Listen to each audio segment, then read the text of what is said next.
that one of the coolest things that Mattel has done with dolls to date is the DC Superhero Girls. And so we're going to take a look at 2 of my newest DC Superhero Girls dolls today on Mommy's Doll Corner.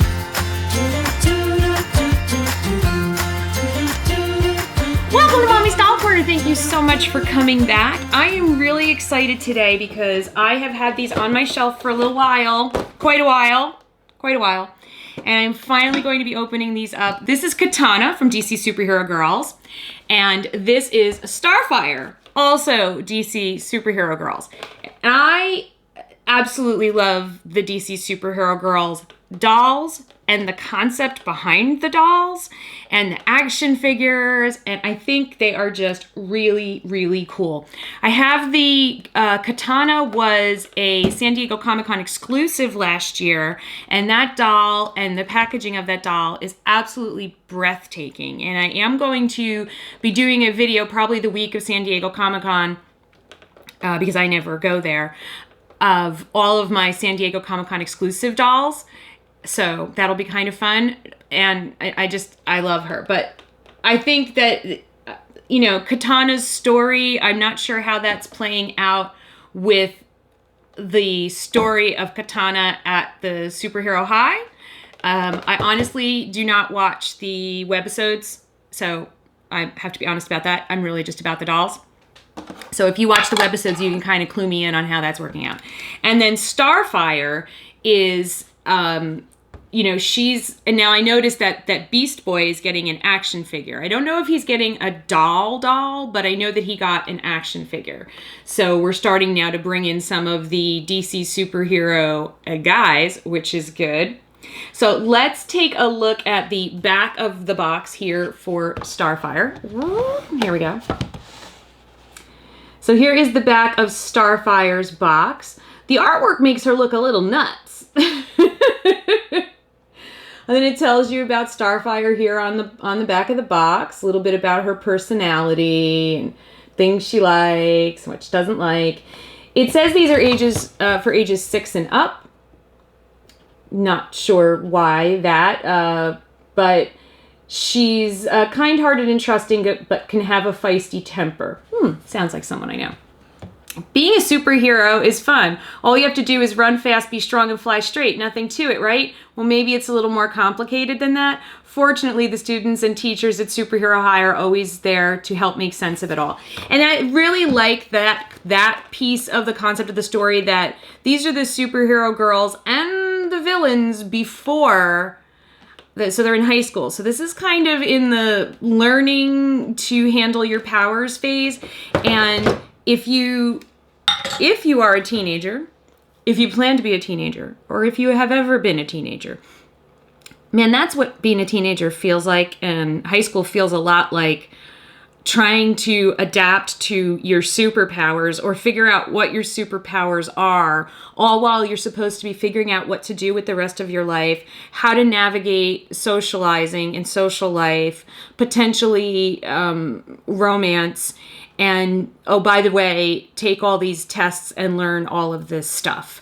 So I think that there's definitely a really great correlation between superheroes and potential future villains going to high school together and trying to make that all work. I really, really love that about the story, because I remember those days all too clearly. I'm gonna turn 50. I remember being in high school and, you know, middle school and high school and even into college, quite honestly, and just being like, trying to figure out who you are. And in the meantime, you're like, you have these deadlines and papers and tests and standardized tests. And they're like, what do you want to major in? Like, what do you want to be when you grow up? And you're like, I don't know. But luckily, if you're lucky, you have friends, you have teachers, you have advisors who are all there to try to help you make it through that. And so I really do love this story. So let me get these girls out of the box and stop, like, you know, going back in time and thinking about myself as a teenager and how confused I was. I will tell you, Never saw this YouTube thing. Guess just never saw that coming. Didn't plan for that. But a lot of things that I learned in high school and a lot of activities I did, including being on the debate team and forensics, which is the competitive public speaking, obviously prepared me for something that I never saw coming. Let's take a look at the dolls in a minute. And they're out of the box. And I'm actually not going to go behind the camera on this one. I'm going to kind of kick it old school with this one because I have a lot to say. And a lot that I want to show you that it's easier for me to show you this way. There are a lot of things that I love about DC superhero girls, but you're seeing one of my absolute favorites right here, down here by my face. Can you see what it is? They can stand on their own. I don't need doll stands for them. They can stand on their own. Let's talk about that for a minute while we look at the dolls. So each doll comes with a little ID card that tells you about her, and it reiterates a lot of the stuff that's on her box, but that's kind of cool so you can collect them. So why is it so important to me that these dolls can stand up on their own? It's because I have this little bit of a problem in that, and we will talk a lot about gender and dolls on this channel in both directions, but I have a little bit of a problem in that in all the doll lines, the boy dolls can always stand on their own, but the girl dolls can't. Now, it's often because they're wearing these tiny little high-heeled flimsy shoes, because their feet are disproportionately small to their bodies. I just feel like, though they're in the background there, and I'm probably manufacturing it to some degree, that there's a message there, you know, that the boy dolls can stand on their own and the girls can't. Like, girls need somebody to hold them up and boys don't. I'm probably overthinking that, but I do know when I talked to the folks at Mattel when they were launching the DC Superhero Girls, which Gracie and I were honored to be a part of that launch, that was actually an important piece of the dolls for the doll designers, that they could stand on their own. So that significance was there for them as well. So this is Katana, and she's got, of course, her katana, you know, her sword. And what's cool is the way her hands are, she can hold her sword in either hand. So it's like kind of weird sometimes when they can only hold their, you know, if they have a sword or a weapon, they can only hold it in one hand. She's articulated all over the place. Elbows, shoulders, hands. I'm so articulated. And so you can just pose her and do battle, and she's not going to drop her sword, which is really cool. Now let's take a look at her gorgeous face paint. Wait, excuse me. Can you not knife our viewers? Thank you.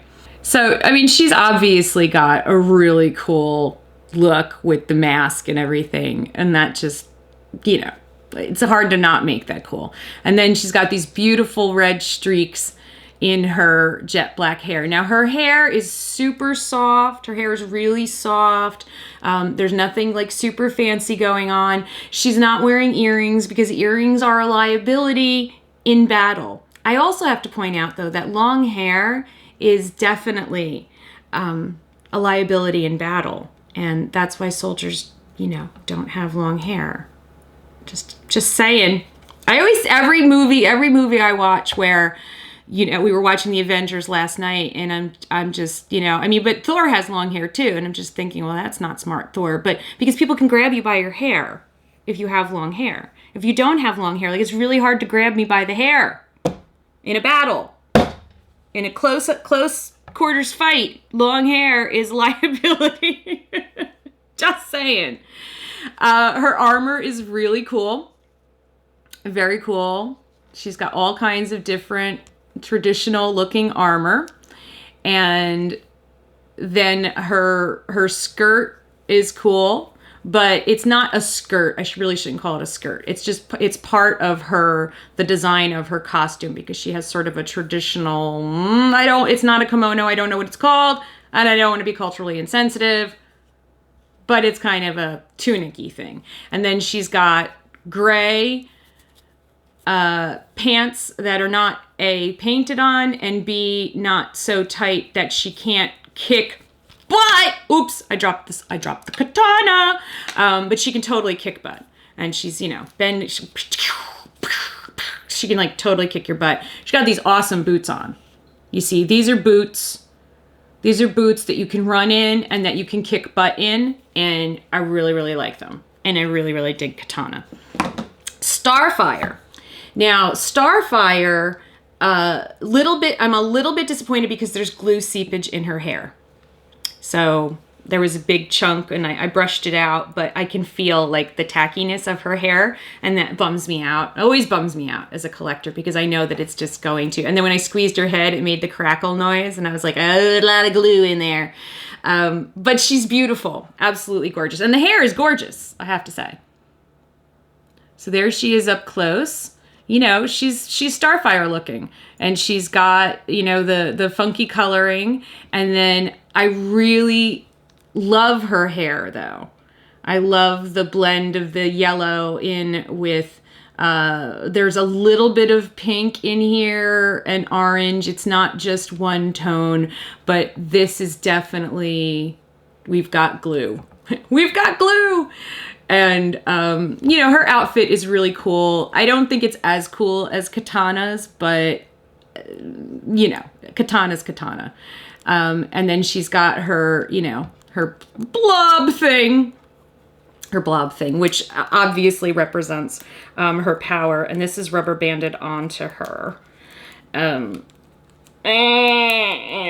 can't get it off. Okay, there we go. I got it off.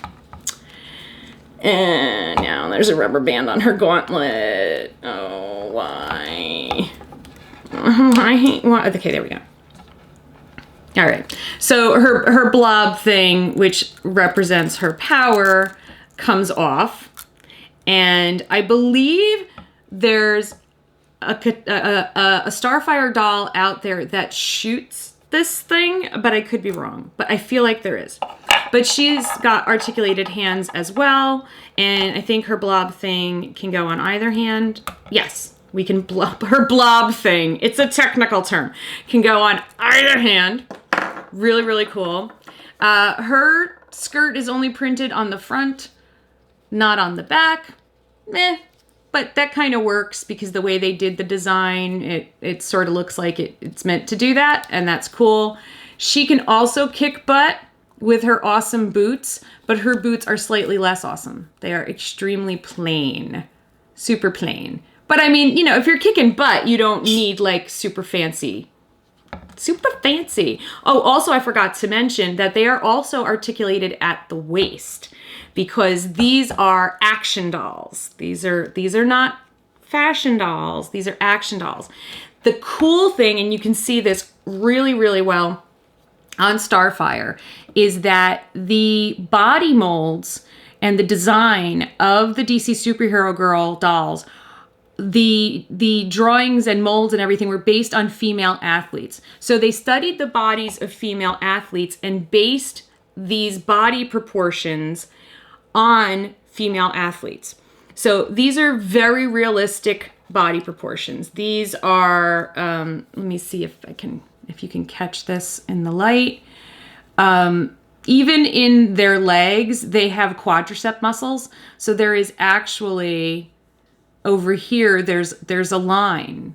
Like you can feel, just like on your own leg, the, you know, you've got the muscles in the back and then the quadricep muscles. And, you know, their calves are muscular. They're muscular. They're muscular. And they're beautiful because the two are not mutually exclusive. And I just think that was really cool. And I loved learning that they, you know, they didn't just sort of say to themselves, well, let's just put muscles on Barbie. No, they kind of from the ground up said, okay, these girls are, you know, these high school girls are superheroes. They're super athletic. And so let's look at female athletes and base our sculpt on that. I think that's pretty cool. So I would love to know in the comments down below, if you collect DC Superhero Girls, what you think of the concept overall. Do you think I'm overthinking the fact that they can stand on their own? I don't know. Am I overthinking it? I thank you so much for watching. Please make sure that you subscribe, ring the bell, because I will be going live. So I'm really excited to be doing that. And I will see you again next time. Thank you so much for watching. Bye.